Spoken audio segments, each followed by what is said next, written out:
قرآن پاک کی آیت ہے قل لا اسألکم علیہ اجرا الا المودۃ فی القربى، اے محبوب آپ فرما دیں اپنے غلاموں سے کہ میں تم سے کوئی اجرت نہیں مانگتا۔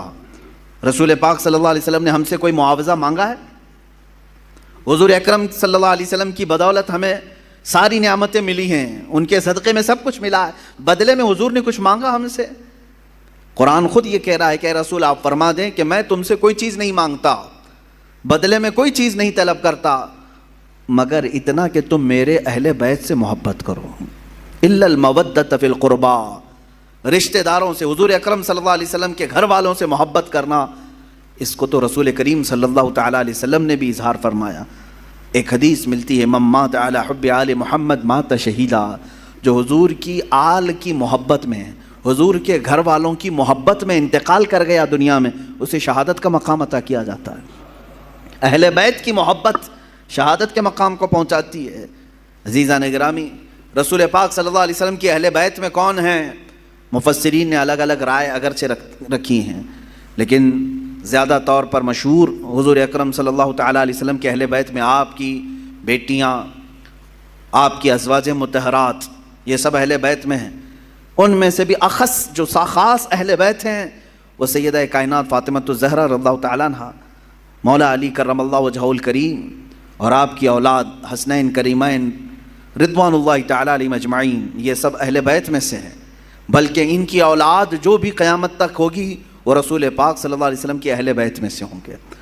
نبی کونین صلی اللہ تعالیٰ علیہ وسلم کی اہل بیت، ان کی عزت، ان کا احترام ہمارے لیے ضروری قرار دیا گیا، اور جو حضور کی آل سے بغض رکھتا ہے، ہلکی عداوت بھی رکھتا ہے، دشمنی رکھتا ہے، اس کا خاتمہ برا ہوگا۔ الا ان مثل اہل بیتی کمثل سفینۃ نوح من رکبها نجا ومن تخلف عنها ہلک۔ رسول پاک صلی اللہ علیہ وسلم ارشاد فرماتے ہیں آگاہ ہو جاؤ، میرے اہل بیت کی مثال نوح علیہ السلام کی کشتی کی طرح ہے۔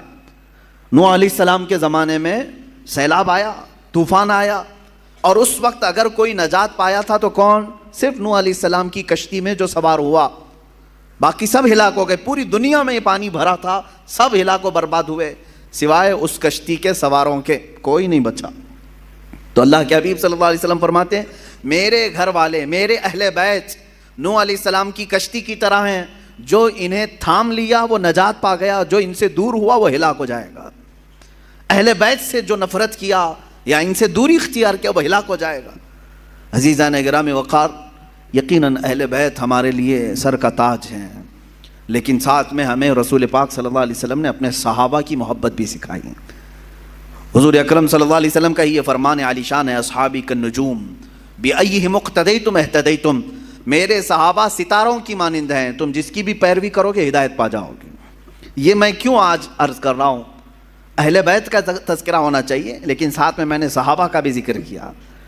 وجہ یہ ہے میرے عزیزو کہ کچھ جماعتیں ایسی ہوں گی جو صحابہ سے نفرت کریں گی، حضور پاک صلی اللہ علیہ وسلم کے صحابہ کو کافر کہیں گی، مرتد کہیں گی، باغی کہیں گی، اور کچھ جماعتیں ایسی ہوں گی جو اہل بیت کو گالیاں دیں گی۔ صحابہ کی محبت تو دکھائیں گی لیکن اہل بیت کو گالیاں دیں گی۔ حضرت فاطمہ کو کہتے ہیں وہ بغاوت کرنے والی ہیں، حضرت امام حسین کے بارے میں کہتے ہیں انہوں نے یزید کے خلاف بغاوت کیا۔ یہ دونوں جماعتیں گمراہ ہیں، جو اہل بیت کی نفرت پالتی ہیں یا صحابہ کی نفرت پالتے ہیں، یہ دونوں جماعتیں ہیں، گمراہ ہیں۔ ان میں درمیانی جماعت وہ ہے جس کو مسلک اعلیٰ حضرت اہل سنت و جماعت کہتے ہیں۔ اہل سنت و جماعت یہ ہمارا درمیانی مسلک ہے، درمیانی، کہ ہم کیا کہتے ہیں، جس کو امام اہل سنت فاضل بریلوی نے یوں ارشاد فرمایا، اہل سنت کا ہے بیڑا پار اصحاب حضور، نجم ہے اور ناؤ ہے اطرت رسول اللہ کی۔ یہ اس شعر میں نجم کا نام آیا ہے، ناؤ کا نام آیا ہے۔ نجم کہتے ہیں تارے کو، نجم کس کو کہتے ہیں؟ ستارے کو، اور ناؤ کشتی کو کہتے ہیں۔ اعلیٰ حضرت فرماتے ہیں ہمارا بیڑا تو پار ہے الحمدللہ۔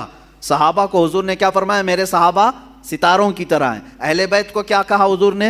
کشتی کی طرح ہے۔ اعلیٰ حضرت فرماتے ہیں ہمارے پاس تارے بھی ہیں اور کشتی بھی ہے۔ ہاں، تارے رات کے وقت اندھیرا ہو جائے تو پہلے کے زمانے میں تاروں سے ہی راستہ طے کیا جاتا تھا۔ آج بھی یہ تارے اور کشتی کا کیا ملاپ ہے میں آپ کو بتاؤں۔ اتنی ٹیکنالوجی ترقی کر گئی پھر بھی جانتے ہیں آپ جو شپ آج سمندروں میں چلتی ہیں، جو جہاز بڑی بڑی جہاز ہیں سمندروں میں چلتی ہیں، سمندر میں وہ راستہ کہاں سے؟ کوئی روڈ بنا ہوا ہے؟ کوئی ٹریک بنی ہوئی ہے؟ کیسے وہ چلتی ہیں؟ برابر رخ کیسے لیتی ہیں؟ پورے جہاز کو، پوری کشتی کو ستاروں پر چلایا جاتا ہے۔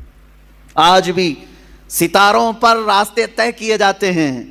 اب ٹیکنالوجی اتنی آ گئی اور روڈ اتنے بن گئے کہ کوئی اب راستہ تلاش کرنے کے لیے تارے دیکھتا ہی نہیں۔ پہلے کے لوگ سفر کرنے کے لیے بھی تارے دیکھتے تھے، ہر تارے کا ایک سمت ہوتا تھا، اس طرف یمن ہے، اس طرف شام ہے، اس طرف عراق ہے، وہ راستے اسی طرح سے طے کرتے تھے۔